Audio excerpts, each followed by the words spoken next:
네, 메리 크리스마스를 외치면서 오늘장 마무리 지어야 될 것 같은데요. 이분과 함께 하겠습니다. 주식명가 MTNW 김도형 어드바이저 모십니다. 위원님 어서 오십시오. 네, 안녕하십니까. 네, 위원님. 네. 산타 어디 있어요? 산타가 킬러로 변한 것 같아요. 산타 킬러스. 산타 네. 킬러스요? 네. 그래도 곳곳에 산타가 있는 쪽도 있긴 한데 그렇죠. 저희가 그 부분들을 한번 살펴보고자 합니다. 거래대금, 거래량 통해서 확인해 보겠습니다. 거래 대금 리스트부터 확인해 보시죠. 삼성전자, 신세계 INC, 알테오젠, 삼천당 제약, 3A 로직스까지. 위원님, 확실히 좀 분포가 되어 있네요? 네. 어디에 주목을 오늘 해볼까요? 오늘 알테오젠이 장중에 한 8% 정도까지 상승을 하면서 그러니까요. 상당히 좋은 모습을 보여줬다라고 볼 수가 있죠. 알테오젠의 흐름에서 우리가 주목을 하고 있는 것은 다음 달이죠. JP모건 헬스케어 컨퍼런스에 대한 집중도가 상당히 높아지고 있다라고 하는 점. 특히 이제 국내 시장에서 비만 치료제 그리고 ADC, 신약, CDMO, 의료 AI 등등 바이오테크 기업들이 기술력에 대한 확보를 상당히 잘 보여줬다라고 하는 것은 고무적인 그런 상황이다라고 볼 수 있죠. 그동안 알테오젠이 45만 5천 원을 찍고 나서 조정을 보인 이후에는 이제 알테오젠, 보로노의, 리가켄바이오의 우호적인 모습을 보여주던 사람들이 굉장히 많이 사라졌다. 그를 통해서 이제 저점 구간에서에 대한 다시 한번 강력한 수급 유입이 나타나는 것은 상당히 긍정적이고요. 수급적인 측면, 알테오젠의 수급이 어저께 금액적으로 452억 개인 순매도가 나왔는데 오늘은 아직 집계는 안 된 그런 상황이지만 수량적으로도 외국인과 기관에 대한 매수 포인트가 상당히 잘 나타나고 있다라고 하는 점. 특히 이제 1분기를 1월 달을 기대할 수 있는 알테오젠의 그 이벤트도 아직 남아 있죠. 전일자 양도세 회피 물량 출회를 외인과 기관들이 상당히 잘 받쳐줬다라고 하는 점. 오늘 추가적인 상승에 대한 모멘텀을 보여주면서 성장에 대한 모멘텀을 잘 보여줬다라고 하는 점.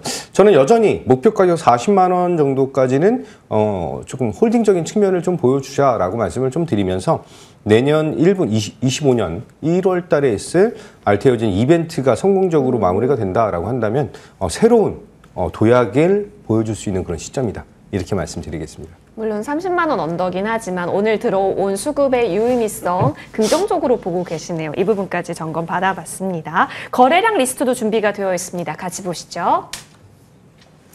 거래량단에서도 오늘 다양한 종목들이 참 많이 들어와 있습니다. 동원금속, 남선알미늄, 신세계 INC, 클로봇, 3A 로직스까지. 겹치는 종목도 있긴 한데 어디로 볼까요? 클로봇 말씀드리도록 할게요. 네. 제가 오늘 오전에 럭키 세븐데이 무료 공개 방송을 하면서 장 초반 시작 전부터 클로봇에 대한 설명을 좀 드렸고요. 그리고 실리콘2에 대한 설명을 드렸는데 클로봇이 장중에 상한가 안착은 하지 못했습니다. 윗꼬리가 살짝 달리긴 했지만 중요한 것은 현대차의 SPOT, 스팟 외 페이로드 공급에 대한 공시가 어저께 장 마감 부분에서 마감하고 나서 나타난 그런 상황이죠. 금액은 적습니다. 15억 정도 규모에 대한 수주 모멘텀이 확대가 됐고 스탠스와 디지털 트윈 관련된 관제탑에 관련된 이슈가 플러스적인 측면을 좀 보여주고 있죠. 마지막으로는 서울 강남구와 청소 로봇 관련된 컨소시엄 실증에 대한 추진까지 이슈를 좀 보여주고 있는데 지금 로봇 산업에 대한 관심도가 CES 2025 때문에 굉장히 높아지고 있는 그런 모습이다라고 본다면 CES 2025에서 첫 번째는 양자 컴퓨터, 두 번째가 로봇 관련된 AI와 로봇 관련된 부분, 그리고 이제 XR, VR, AR 관련된 메타버스 시장에 대한 확대 개화를 내년에 상당히 크게 기대를 하고 있다라고 보셔야 되는 그런 포인트죠. 이번에 현대차 수주가 왜 이렇게 강한 상승에 대한 모멘텀으로 작용을 하느냐라고 한다면 현재 국내 로봇 기업들에게서 수익에 대한 증대를 크게 보여주고 있는 종목은 그 기업들은 굉장히 크게 부재하다라고 본다면 지금 현대차가 지금 보유를 하고 있는 보스턴 다이나믹스의 기술에 대한 굉장히 강한 그 모멘텀은 내년 로봇 산업에 대한 추가적인 성장 모멘텀에 가장 대장격인 역할을 하지 않을까라고 볼 수 있습니다. 그 안에 현대차와의 수주 계약은 보스턴 다이나믹스와에 대한 업무 협약까지 기대감을 좀 높일 수 있다라고 하는 점에 주목을 하면서 시장에서는 상당히 강한 상승력을 좀 보여줬죠. 차트를 보면서 말씀드리면 클로봇이 이번에 그 보유예수 물량 회수를 하면서 상당히 강한 하락이 나타나는데 이때는 은행권에서 하루에 10만 주 넘는 물량을 계속해서 쏟아냈다라고 하는 점, 오버행 물량이 해소된 이후에 횡보 이후 다시 한번 8,000원이라고 하는 것을 돌파하면서 이제 윗방향 9,000원까지에 대한 목표 가격을 상향하면서 좀 대응할 수 있는 그런 종목이다라고 말씀드리고요. 지금 현재까지 장대 양봉을 낸 것이 이전에 있었던 11월 11일 날 장대 양봉 이후에 추가적인 상승에 대한 그 흐름을 보여줬다라고 한다면 지금 저는 크리스마스 그 다음 날 목요일에 추가적인 상승 기대감을 높이겠다. 이렇게 말씀드리겠습니다. 오, 클로버. 워낙 바닥권에서 또 움직였기 때문에 추가 상승 탄력도도 기대를 해보겠습니다. 자, 주식 장마감 20초 전입니다. 양대 시장 그래도 동시호가 구간에서요. 플러스 호권을 유지를 하고 있습니다. 이대로 마칠 수 있을지 10초 남았네요. 오늘 장 고생 많이 하셨습니다.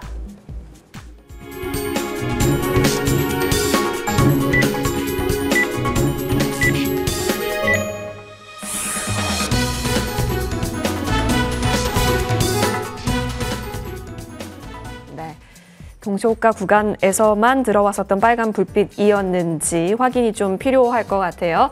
자, 크리스마스를 앞두고 오늘 거래 오후장 접어들어가면서 확실히 한산해짐을 느끼긴 했었는데요. 이 시간까지 시장을 지켜주신 많은 우리 국내 투자자 여러분 고생 많이 하셨습니다.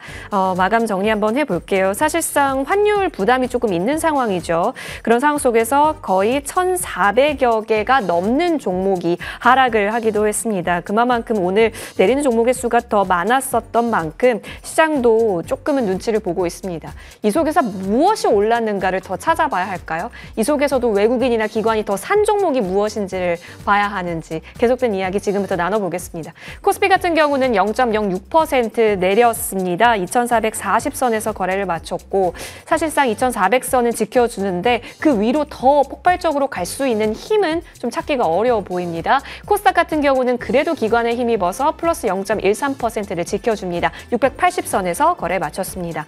자, 수급단으로 넘어가 봅니다. 오늘 시장에서 사실 외국인이 239억 원가량의 매도 우위입니다.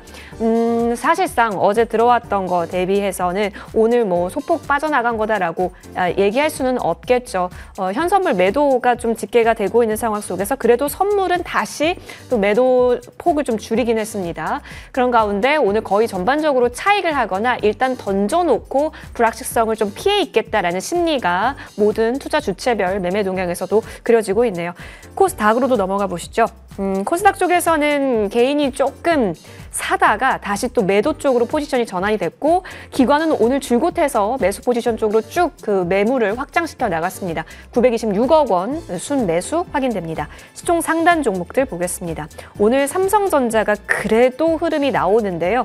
외국인이 가수급상 들어왔습니다. 물론 장 끝까지 수급 추이도 좀 보셔야겠지만 플러스권을 유지를 했습니다. 반면 SK하이닉스 같은 경우는 17만 원 선을 자꾸 노크하면서 움직임이 나오고 있어요. 16만 8,500원에서 마이너스권. LG엔솔은 2.51%. 지금 사실상 지지라인이 좀 무너지는 상황에서 지금 추가 하방이 좀 열려 있고요. 삼바가 좀 내려갔지만 기타 바이오 종목들은 또 올랐기 때문에 이제부터 선별적인 움직임 더 주시를 해보셔야겠습니다. 고환율 수혜라고 하기에는 완성차는 아직은 그 대류에 함께하고 있어 보이지는 않지만 현대차 그래도 강보합권, 플러스권 나타나고 있습니다. 전반적으로 시가총액 큰 상위 종목단에서 엄청난 수급몰이를 했었던 종목은 딱히 보여지지가 않고 삼전이 잘 지켰다 정도로 정리해 볼 수 있겠네요. 코스닥으로도 넘어가겠습니다. 알테오젠이 오늘 엄청났습니다. 6.86% 상승, 다시 30만 원 선 초까지 또 공략을 하려는 시도가 나타나네요. 알테오젠은 확실히 30만 원 이하가 진짜로 기회가 맞는 것인지 의심이 들게 하는데 계속된 1월의 모멘텀이 많다라고 하셨기 때문에 이 부분에 있어서 더 지켜보겠습니다. 에코프로 BM은 최근 들어서 외국인 순매수 리스트에 계속 등장을 하고 있습니다. 챙겨볼 부분인데 오늘 강보합권 마감이 되었습니다. 전반적으로 오늘 좀 보셔야 될 건 레인보우 로보틱스가 8%라는 거, 리가킨바이오도 같이 올랐다라는 것까지 같이 전달드리겠습니다. 바이오를 그럼 봐야 하는 건지, 고환율 수혜 쪽으로 계속된 투자 아이디어가 맞는지, 트럼프 2.0은 해가 바뀌어도 계속해서 이 플러스 시세를 유지할지, 셈법이 좀 복잡해졌는데, 뭐 내일 크리스마스이긴 하지만 거의 연말이잖아요. 내년을 보고 투자에 대한 포트폴리오 조정이 필요할 것 같은데요. 어떤 오늘의 사이즈 주십니까? 오늘은 뭐 25년을 준비하자라고 하는 그런 말씀 좀 드리는데, 가장 먼저 지금 우리 앞에 맞닿아 있는 게 CES 2025 그리고 JP모건 헬스케어. 이쪽 두 개의 포지션을 좀 보고 대응한다라고 한다면 오늘 알테오젠을 필두로 해서 알보리 쪽으로 자금 유입이 상당히 강하게 들어온 것, 외국인과 기관에 대한 매수 강도가 강하게 들어왔다라고 하는 것은 상당히 고무적이다. 한마디로 제약바이오에 대한 지금 빈집을 조금 공략을 해야 되는 그런 포인트에 추가적으로 대장주인 알테오젠의 이벤트까지 기대감을 높인다라고 한다면 충분한 그 저점 공략에 대한 포인트를 잘 잡을 수 있지 않을까라고 볼 수 있습니다. 그리고 제가 또 하나 여러 번 강조를 드렸던 것이 지금 현재 오늘 시장이 상승력을 잘 보여주려고 하다가 하락 전환하는 것이 정치적인 변수가 좀 더 확대되고 있는 그런 상황이거든요. 그런데 정치적인 변수와 이쪽에 집중도를 높이시는 것보다는 아예 실적적인 개선 기여도가 더 높은 기업이나 그런 종목군 쪽에 집중도를 좀 높여야 되는 그런 시장이지 않을까라고 말씀드리겠습니다. 특히 이제 환율이 1,450원, 1,500원, 1,600원 얘기들이 굉장히 많이 나오고 있는데 고환율 구간에서는 이제 수출에 대한 업종 추가적인 모멘텀 이쪽에 주목도를 하시면서 실적에 대한 개선, 한마디로 오늘 화장품 섹터가 다시 한번 오전장에 좋은 흐름을 좀 보여줬다라고 하는 것은 실적 개선 기여도가 상당히 좋게 나타날 수밖에 없다. 이렇게 보시면 될 것 같아요. 전력기기 쪽 단도 계속해서 좋은 우호적인 그런 수출에 대한 모습. 오늘 재룡전기가 공시를 하면서 한 300억인가 470억 정도에 대한 공시까지 내면서 성장에 대한 모습들이 여전히 유지되고 있다라고 하는데 주목하시자. 이렇게 말씀드리겠습니다. 네, 크리스마스 이브에 외국인이 삼성전자를 1,000억 원 이상 일단 담기는 했네요. 추가 연속이 더 중요할 것 같기는 합니다. 체크 도와드렸습니다. 자, 내년을 준비하면서 어떤 종목을 바라봐야 할까 관심주로 들어보겠습니다. 좀 무거운 종목인데요. 네, KINX 말씀드리도록 할게요. 오랜만에 말씀을 좀 드리는 종목인데 한 3, 4년에 한 번씩 좋은 흐름을 좀 잘 보여주는 종목이다라고 보시면 될 것 같아요. KINX가 이번 달이죠. 12월 17일 날 과천센터 관련해서 고객사를 확보를 했어요. 올해 과천센터가 완공이 되면서 이제 고객사 전체 캐파가 한 400억 정도 규모인데 그 중에서 지금 60개월 계약으로 300억 원 계약이 달성이 됐다라고 보시면 될 것 같아요. 풀캐파를 생각을 한다면 400억 이상에 대한 니즈를 더욱더 확대할 수가 있는데 이번 이 300억 원어치의 60개월 계약이 전체 캐파의 한 15% 정도 수준이다라고 볼 수가 있고요. 이 과천 센터가 본격적인 가동을 진행하면서 이제 내년 AI 시대 그 클라우드 시대 이쪽에 대한 니즈가 더욱더 커질 수밖에 없죠.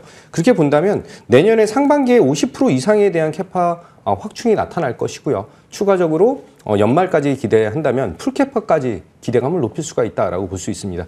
차트를 보면서 말씀드리면 그동안의 하락에 대한 강도를 보여주다가 저점을 2번 확인한 이후에 저점을 살살 높이고 있는 것은 상당히 고무적이다라고 말씀을 좀 드리고 지금 현재가 완전 정배열 구간에 진입하는 딱 초반 구간임을 감안했을 때 7만 원에서 7만 5천 원 구간에서는 충분히 비중을 확대할 수 있는 그런 자리이다라고 말씀드리고요. 1차 목표 가격은 어설프게 8만 원 이렇게 안내드리는 게 아니고 완전 고점을 뚫고 올라가는 9만 원까지 조금 더 여유 있게 보시자라고 말씀드리면서 손절 라인은 6만 5천 원 전 저점 잡고 대응하도록 하겠습니다. 오, 네. 현재 구간에서 확실히 조금 더 강도 있게 좀 끌고 갈 수 있는 종목으로서 알려주셨습니다. KINX 살펴보시길 바라겠습니다. 자, 이어서 추가 전략 받아보고 싶습니다. 최근 들어서는요, SOS랩이 확실히 자율주행 관련해서는 퓨런티어보다 기계가 더 좋아가지고요. 이 추세를 더 이어간다라고 생각해도 괜찮을까요? 네, SOS랩은 제가 11월 22일인가에 처음 추천을 좀 드렸고 이후에 다시 한번 12월 18일 날 이제 눌림목 공략을 진행하자 해서 두 번에 걸쳐서 추천을 드린 종목이기도 합니다. 이전 1개월짜리랑 3개월짜리 보호예수 물량이 650만 주가 있었다라고 말씀드렸는데 11월 거의 마지막 후반 부분에 물량을 대부분 해소를 했고요. 오늘 한 23만 주 정도 6개월짜리 보호예수 물량이 나오는데 그렇게 큰 영향을 보이지 않는 그런 상황이에요. 물량 자체에 부담도 없는 그런 구간이지 않을까라고 볼 수 있습니다. 특히 이제 라이다 관련해서 이제 로봇 시장의 자율주행까지 지금 겹치고 있는 그런 모습이거든요. 그러니까 차량용 이제 자율주행과 로봇 관련된 것도 이제 자율주행 모드로 진행을 해야 되기 때문에 성장에 대한 모멘텀은 상당히 좋다 이렇게 말씀을 좀 드리고요. 중요한 가격이 이전 딱 시작했을 때 가격 이제 15,000원을 어떻게 돌파하느냐가 굉장히 좀 관건이 될 것 같아요. 저는 일체 그 마지막 14,500원 정도까지는 조금 더 여유롭게 지켜보시고 15,000원 구간에서는 이제 강도를 보시면서 이제 비중에 대한 좀 조절을 좀 진행하셔야 되는 것이 아닌가 이렇게 말씀드리겠습니다. 15,000원부터는 이제 첫날 상장했을 때의 가격폭이잖아요. 따라서 이 부분을 어떻게 진입하는가에서 출렁임은 좀 각오를 해봐도 좋고 오히려 스무스할 수도 있으니까 지켜보겠습니다. 가온전선도 최근에 흐름이 좀 나옵니다. 기관이 좀 사랑하는 종목인 것 같은데 이 종목도 역시 조금 더 끌고 가도 괜찮을까요? 가온전선을 목표 가격 55,000원을 안내를 드렸는데 55,000원을 어저께 찍고 오늘은 54,900원 찍고 나서 음봉 전환을 했어요. 조금 아쉽다라는 생각을 하실 수가 있는데 이번에 또 LS 전선의 해저 케이블 관련된 수주 모멘텀이 또 나타났죠. 가온 전선이 LS 전선을 필두로 해서 움직임이 상당히 잘 나타날 것이기 때문에 목표가 65,000원으로 상향하면서 조금 더 여유 있게 가지고 가시자 이렇게 말씀드리겠습니다. 더 끌고 갈 수 있는 여력 봐주셨습니다. 체크해 봤습니다. 클래시스를 살필 수 있을까요? 정말 짧게요. 클래시스 60선 돌파 기대감 좀 더 높이시고요. 55,000원까지 상향 안내드리겠습니다. 55,000원까지 조금 더 보자. 여력 열어주셨습니다. 챙겨보시면 좋겠습니다. 자, 여러분 계좌에도 정말 산타가 찾아오기를 머니투데이 방송이 응원하면서요. 저희는 여기서 물러납니다. 시청해주신 여러분 행복한 크리스마스 보내세요. 감사합니다.